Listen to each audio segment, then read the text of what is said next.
Om Sairam, Chapter 31. In this chapter, Hematpan describes the passing away of certain persons and a tiger in Baba's presence. Preliminary. The last wish or thought that a man has at the hour of death determines his future course.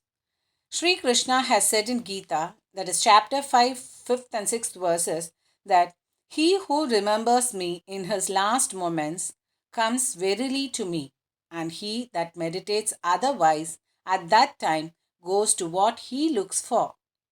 We cannot be certain that we can entertain a particular good thought at our last moment, for more often than not, we are more likely to be frightened and terrified by many causes. Hence, constant practice is necessary for enabling us to fix our mind on any desired good thought at any or the last moment. All saints, therefore, recommended us to always remember God and chant His name always so that we may not be puzzled when the time for departure comes. The devotees, on their part, surrender themselves completely to the saints, fully believing that the all knowing saints would guide and help them in their last moments. A few such cases will be noted here. Number 1, Vijayanand. A Madrasi sannyasi named Vijayanand started on a pilgrimage to Manasarovar. En route, hearing Baba's fame, he halted at Shirdi. There he met one Somadevaji Swami of Haridwar and inquired of him about the particulars of the Manasarovar trip. The Swami told him that the Sarovar was 500 miles above the Gangotri and described to him the difficulties of the journey, namely plenty of snow and the change of dialect every 50 kos, and the suspicious nature of the people of Bhutan who give lots of trouble to the pilgrims on the way. Hearing this, the sannyasi was dejected and cancelled the trip. Then, when he went to Baba and prostrated himself before him, Baba got enraged and said, "Drive out this useless sannyasi. His company is of no use." The sannyasi did not know Baba's nature. He felt discomforted, but sat there watching things that were going on. It was the morning darbar and the masjid were overcrowded. Baba was being worshipped in various ways. Some were washing his feet, some taking the tirth, that is the holy water, from his toe and drinking it heartily, and some touching their eyes with it. Some were applying sandal paste and some scents to his body. And all were doing these things, forgetting the distinction of caste and creed. Though Baba got enraged with him, he was filled with affection for Baba and he did not like to leave the place. He stayed in Shirdi for 2 days when he got a letter from Madras stating that his mother was very ill. He felt very dejected and wanted to be by his mother's side, but he could not leave without Baba's permission. So he saw Baba with the letter in hand and asked for his permission to return home. The omniscient Baba, knowing the future, said to him, "If you so loved your mother, why did you take sannyasa? Fondness or attachment ill becomes an ochre crab garb. Go and sit quiet at your lodging, wait with patience for a few days. In the Vada, there are many robbers. Bolt your doors, be very vigilant, the thieves will carry everything. Wealth and prosperity are transient, and the body is subject to decay and death. Knowing this, do your duty, leaving all attachment to the things of this world and next. He who does this and surrenders himself to the feet of Hari, that is Lord, will get free from all troubles and attain bliss.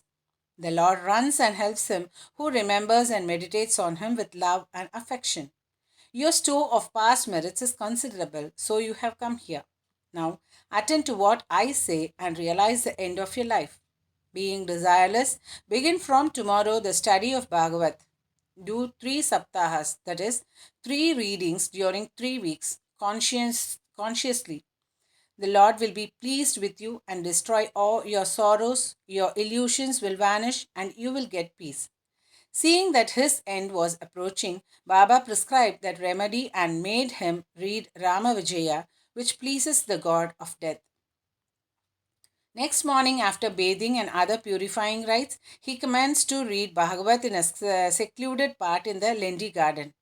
He completed 2 readings and thereafter fell much exhausted. He returned to the Vada and stayed in his lodging for 2 days, and on the third day he breathed his last on Fakir, that is Bade Baba's lap. Baba asked the people to preserve the body for a day for a good reason. The police afterwards came and, on making proper enquiries, gave permission for the disposal of the body. It was buried in a proper place with due rites. In this way, Baba helped the sannyasi and ensured his sadgati, that is salvation. Number 2. Balram Mankar. There was a householder devotee of Baba by name Balram Mankar. When his wife passed away, he got dejected and, entrusting his household to his son, left his home and came to Shirdi and lived with Baba. Being pleased with his devotion, Baba wanted to give a good turn to his life, and he did this in this wise. He gave him rupees 12 and asked him to go and live in Machindragarh, that is district Satara.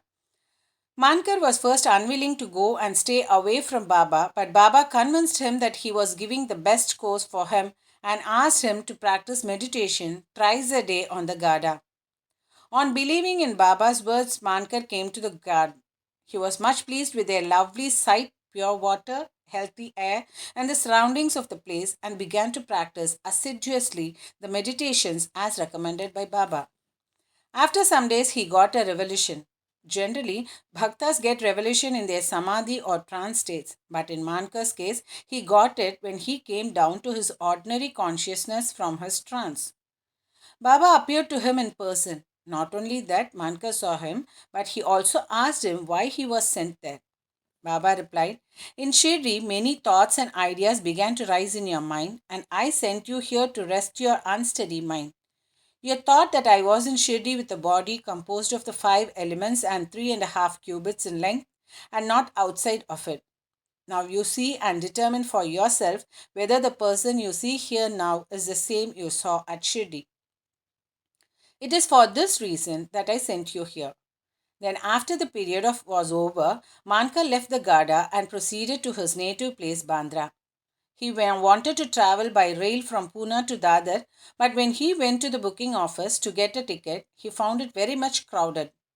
He could not get his ticket soon when a villager with a langoti, that is, a piece of cloth on his waist and kambali on his shoulder, turned up and said, "Where are you going?" He could not get his ticket soon when a villager with a langoti on his waist and kambali on his shoulder turned up and said, "Where are you going?" "To Dadar," replied Mankar. Then he said, "Please take this Dadar ticket of mine. As I have some urgent business here, I have cancelled my Dadar trip." Mankar was very glad to receive the ticket and was just taking out money from his pocket when the rustic disappeared in the crowd. Mankar tried to find him out in the crowd, but in vain. He waited for him till the train left the station, but found no trace of him. This was the second revelation Mankar got in a strange form. The Mankar, after visiting his home, again returned to Shirdi and remained there at Baba's feet, always following his bidding and advice. In the end, he was very fortunate to leave this world in the presence and with the blessings of Baba. Number 3. Tatya Sahib Nulkar. Hemant Pant gives no particulars regarding Tatya Sahib Nulkar except the bare mention of the fact that he up his ghost in Shirdi. A brief summary of his account that appeared in the Sai Leela magazine is given here. Tatya Sahib was a sub-judge at Pandarpur in 1909 when Nana Sahib Chandokar was Mamlatdar there. Both met often and exchanged talks. Tatya Sahib did not believe in saints while Nana Sahib loved them. Nana Sahib often told him the Leelas of Sai Baba and pressed him to go to Shirdi and see Baba. He finally agreed to go to Shirdi on two conditions. Number one, he must get a Brahmin cook, and number two, must get good Nagpur oranges for the presentation. Both these conditions were providentially fulfilled. A Brahmin came to Nana Sahib for service, and he was sent to Tatya Sahib, and a fruit parcel containing 100 beautiful oranges was received by Tatya Sahib, the consigner being not known. As the conditions were fulfilled, Tatya Sahib had to go to Shirdi. At first, Baba was much enraged with him, but by and by, Tatya Sahib got such experiences that he was convinced that Baba was God incarnate. So he was enamored of Baba and stayed there till his death. As his end was approaching, sacred literature was read out to him, and at the last hour, Baba's Pada Tirth was brought and given to him for drinking. Baba, on hearing of his death, said, Oh, Tatya went ahead of us. He won't be reborn. Number 4, Mega. The story of Mega has been already described in chapter 28. When Mega died, all the villagers followed the funeral procession. Baba also accompanied them and showered flowers on Mega's body. After the obsequies were performed, tears flowed from Baba's eyes, and like an ordinary mortal, Baba showed himself overcome with grief and sorrow. Then, covering the body with flowers and crying like a near relation, Baba returned to the masjid.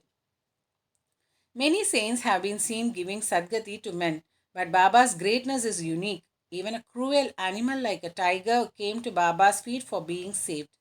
It is this story which will be narrated now. Number 5, Tiger. 7 days before Baba passed away, a wonderful incident occurred at Shirdi. There came a country cart and stopped in front of the masjid. A tiger was on the cart fastened with iron chains, with its fierce face turned to the rear. It was suffering from some pain or agony. Its keepers, three devashis, were taking it from place to place and making money by exhibiting it. It was the means of their subsistence. They tried all sorts of remedies to cure it from the malady it was suffering from, but all was in vain. Then they heard of Baba's fame and came to him with the animal. They got it down the chains in their hands and made it stand at the door. It was naturally fierce besides disease ridden, so it was restless. The people began to look at it with fear and amazement. The Devashis went in, told Baba everything about the animal, and with his consent brought it before him. As it approached the steps, it was taken aback on account of the luster of Baba and hung its head down. When both saw each other, it got on the step and looked at Baba with affection.